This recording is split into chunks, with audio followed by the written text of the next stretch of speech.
7월 18일 월요일 이 새벽에 하나님께서 우리들에게 주시는 말씀은 시편 111편 1절에서 10절까지의 말씀입니다. 제가 받들어서 읽습니다. 할렐루야. 내가 정직한 자들의 모임과 회중 가운데에서 전심으로 여호와께 감사하리로다. 여호와께서 행하시는 일들이 크시오니 이를 즐거워하는 자들이 다 기리는도다. 그의 행하시는 일이 존귀하고 엄위하며 그의 의가 영원히 서 있도다. 그의 기적을 사람이 기억하게 하셨으니 여호와는 은혜로우시고 자비로우시도다.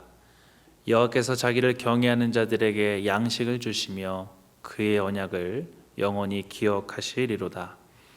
그가 그들에게 문 나라의 기업을 주사 그가 행하시는 일의 능력을 그들에게 알리셨도다. 그의 손이 하는 일은 진실과 정의이며 그의 법도는 다 확실하니 영원 무궁토록 정하신 바요 진실과 정의로 행하시는 바로다. 여호와께서 그의 백성을 속량하시며 그의 언약을 영원히 세우셨으니 그의 이름이 거룩하고 지존하시도다. 여호와를 경외함이 지혜의 근본이라. 그의 계명을 지키는 자는 다 훌륭한 지각을 가진 자이니 여호와를 찬양함이 영원히 계속 되리로다. 아멘. 살아계신 하나님, 오늘도 이 새벽에 주시는 하나님의 말씀을 우리가 받을 때에 우리의 삶에 회개가 있게 하여 주시고 우리의 삶에 다짐이 있게 하여 주시고 또 우리의 삶에 실천이 있게 하여 주시옵소서. 이 모든 말씀 살아계신 예수님 이름으로 기도 올려드립니다. 아멘. 오늘 말씀은요, 바로 다윗이 지은 찬양시라고 알려져 있습니다. 특별히 그 구성의 짜임새를 보게 되면 이 히브리어 이 알파벳 순서대로 영어로 치면 ABC이고요. 또 한국어로 치면 가나다라, 마바사 이런 식으로 각 그 첫 절이 이 알파벳 순서를 따라서 시작되는 짜임새 있는 구성을 가지고 있는 찬양시입니다. 그런데 또 오늘 말씀을 우리가 묵상하면서도요, 내용에 있어서도 굉장히 짜임새 있게 우리들에게 영적인 교훈들을 이어서 주는데 오늘 말씀을 통해서 그 영적인 세 가지 교훈을 여러분들과 나누기를 원합니다. 첫 번째 이 말씀을 통해서 주는 우리들의 교훈은요 뭐냐면 바로 하나님 앞에서 정직함 속에 있을 때 우리들의 전심이 나온다라는 겁니다. 우리가 함께 읽었던 1절 말씀을 다시 주목해서 보게 되면 할렐루야 내가 정직한 자들의 모임과 회중 가운데에서 전심으로 여호와께 감사하리로다 라고 선포하고 있습니다. 그러니까 정직하면 그 정직함으로부터 나오는 힘이 발휘가 된다라는 겁니다. 그러니까 구체적으로 우리가 정직하여서 하는 말 가운데서는요 그 말에 힘이 있고 자신감이 있고 또 그 말을 듣는 상대방도요 굉장히 전심으로 말을 하는구나라는 것을 느끼게 합니다. 그런데 반대로 그 말에 있어서 내가 하든 또 상대방이 말하든 그 말이 정직하지 못하는 말이 될 때는요 그 순간은 모면할 수 있겠지만 그 거짓말을 일삼는 사람의 마음속에서는 무언가 부담감이 생기고 괴롭고 양심에 찔리게 되는 것도 사실입니다.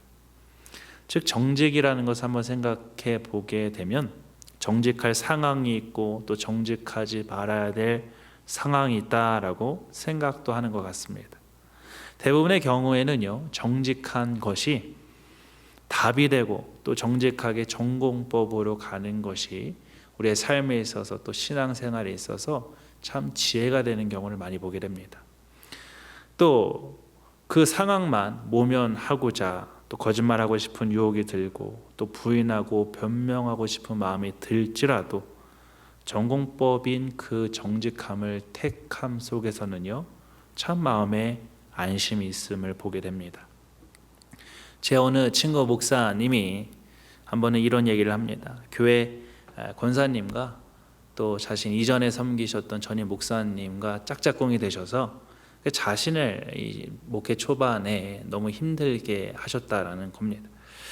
그래서 이 성도님이 과장하고 심지어 거짓되게 이렇게 소문을 만들어서 참 자신도 힘들고 교회도 힘들고 또 연애도 힘들고 또 그런 이야기들이 또 이제 교단 감리사님까지 알게 되고 그러니까 그런 상황을 경험하면서 그래도 결국에 전공법으로 정직했다라고 합니다.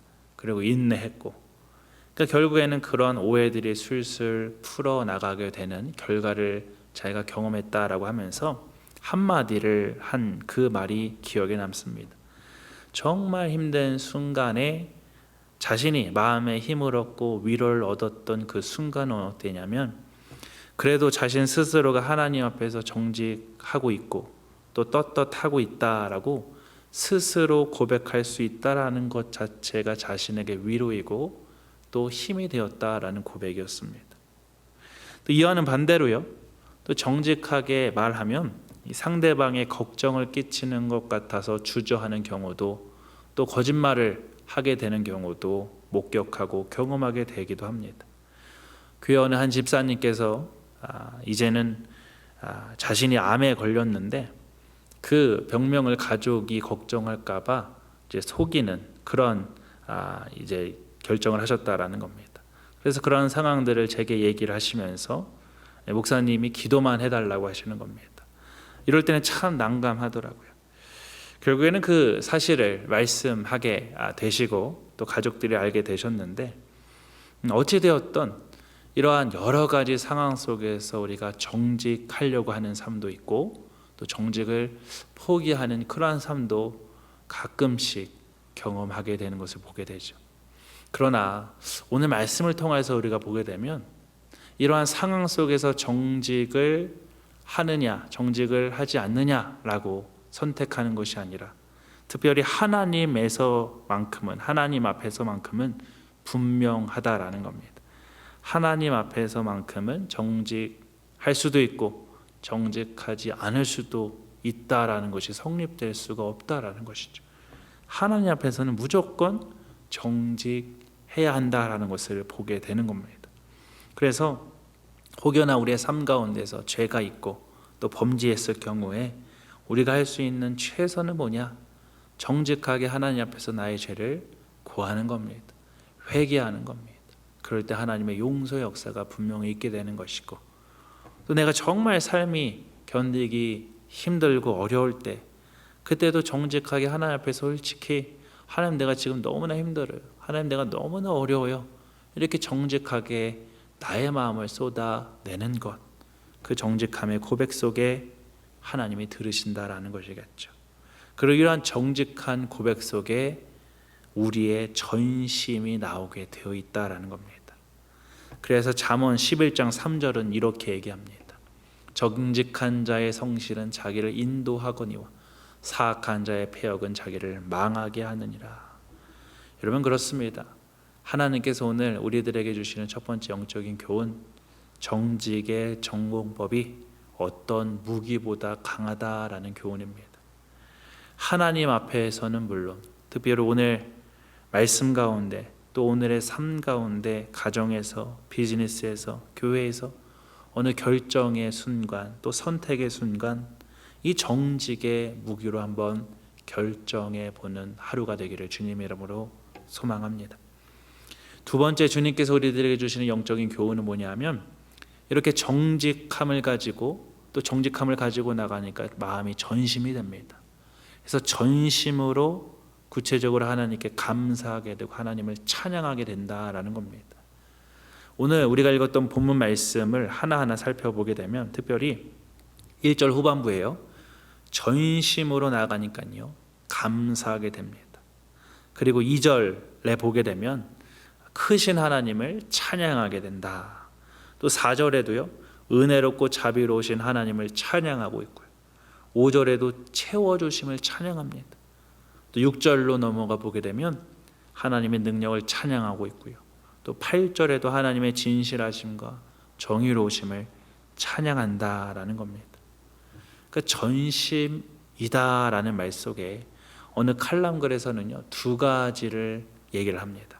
그 전심으로 나간다라는 그 말의 뜻은 두 가지가 의미가 담겨 있다라는 거예요. 하나는 갈급함이다라는 것이고 두 번째는 순전함이다라는 겁니다. 즉 전심으로, 그 말 안에는요 갈급함이 담겨 있다라는 거예요. 하나님만이 유일하게 그 갈급함을 해결하실 수 있고 또 해결하실 수 있는 분으로 믿으면서 그것이 전제가 되어서 하나님만을 찾는 거라는 겁니다. 그리고 두 번째 이 전심으로 라는 말 안에는요, 순전함으로 주님께 나간다라는 뜻이 있다고 해요. 그래서 우리의 마음에 혹여나 혼탁함, 어지러움, 이중성, 또 이해타삼, 심지어는 의심하는 것들, 이런 것들을 정말로 다 내려놓고 순전함으로 주님께만 바라보고 주님께 나간다라는 것입니다. 그리고 마지막 세 번째 교훈이 있습니다. 그것은 뭐냐? 그 전심이 계속되면, 그러니까 하나님 앞에 우리의 갈급함으로 또 순전함으로 나가는 여정 속에 우리들에게 무엇이 있게 되냐? 바로 우리들의 다짐으로 연결되는 하나님의 역사가 있다라는 거예요. 10절 말씀을 보시죠. 여호와를 경외함이 지혜의 근본이라. 그의 계명을 지키는 자는 다 훌륭한 지각을 가진 자이니 여호와를 찬양함이 영원히 계속되리로다. 여호와를 경외하는 것이 지혜의 근본이구나. 아, 그래, 하나님의 계명, 하나님의 명령을 순종하는 것이 진짜 맞구나. 그 전심으로 나가는 삶 속에 결국 뭐가 있는 겁니까? 하나님을 향한 다짐이 있는 거예요. 여호와를 경외한다라는 다짐, 또 하나님의 말씀에 순종하고자 하는 그 다짐이 있게 되는 그 영적인 원리를 우리가 보게 되는 것입니다. 얼마 전 어느 집사님께서 신앙 상담을 해오셨습니다. 그러니까 하나님의 말씀이 자기 마음 구석에 그렇게 걸린다라는 겁니다. 그래서 그 하나님이 주시는 말씀이 뭐냐, 걸리게 하시는 말씀이 뭐냐라고 얘기를 드리니까 바로 마태복음 5장 23절과 24절의 말씀이에요. 이렇게 얘기하죠. 그러므로 예물을 제단에 드리려다가 거기서 내 형제에게 원망 들을 만한 일이 있는 것이 생각나거든 예물을 제단 앞에 두고 먼저 가서 형제와 화목하고 그 후에 와서 예물을 드리라. 그러니까 자기가 그렇게 잘못을 한 직장 동료가 있는데 내가 용서를 했는데 그 용서가 잘 받아들여지지 않았다라는 겁니다. 그래서 형제에게 용서를 빌었는데도 빈 것 같지가 않아서 지금 2달 동안 하나님께 드릴 예물을 드리지 않고 있다라고 얘기를 하시는 거예요. 그러니까 구체적으로 얘기를 드리면 사실 용서를 구했는데 또 그 사람이 계속 그 용서를 구할 때마다 자신을 무시한다라는 겁니다. 그러면서 본인이 깊이 한번 생각해 보셨대요. 어떻게 하면 이 사람이 나의 그 마음을 받아줄 수 있을까? 그래서 같이 일하는 직장 동료니까 상사에게 가서 자신이 분명히 안 했는데 거짓말로 자신이 그 일을 했다라고 얘기를 하면 그 직장 동료가 마음이 풀릴 것 같더래요. 그런 마음까지 가지고 계시는 거예요. 아니, 이미 집사님께서는 최선을 다해서 용서를 구하셨는데 그 상대방이 용서를 받고 계시지 않은 걸 아니냐고 이렇게 얘기를 드렸습니다. 그런데 그 성도님의 마음이 잔상이 남아요. 끝까지 하나님의 말씀대로 살고 싶어 하시는 그 마음이 참 귀해 보이셨습니다. 용서받고 주님 앞에 드릴 것을 드리고 싶다라는 그 마음, 애타는 심정으로 하나님을 경외하고 또 주님의 말씀에 순종하고자 발버둥 치시는 그러한 삶의 모습을 보여주셔서 오히려 제게 영적인 도전이 된 경험을 한 적이 있습니다. 이 새벽에 주시는 하나님의 말씀을 정리를 합니다. 여러분, 하나님 앞에서만큼은 정직함으로 우리가 나갈 때 그 안에 뭐가 생기는 거냐? 전심이 생기는 거예요. 우리의 전심으로 나가는 그 삶은 결국 여호와의 말씀을 온전히 순종하고자 하는 다짐으로 이어진다라는 것입니다. 특별히 귀한 영적인 원리가요, 오늘의 삶 가운데서 경험되는 부족한 저와 여러분들이 다 되시기를 주님의 이름으로 간절히 소망합니다. 우리 함께 기도하겠습니다. 하나님 앞에서만큼은 정직함을 포기하지 않기 원합니다. 우리의 마음과 생각이 전심으로 주님을 경외함 속에 삶 속에서는 당신의 말씀이 지혜가 있게 하시고 방향이 잡히게 하시고 그 말씀이 삶에서 펼쳐짐 속에 그 말씀이 능력이 되고 역사가 되게 하여 주시옵소서. 이 모든 말씀 예수님 이름으로 기도 올려드립니다. 아멘.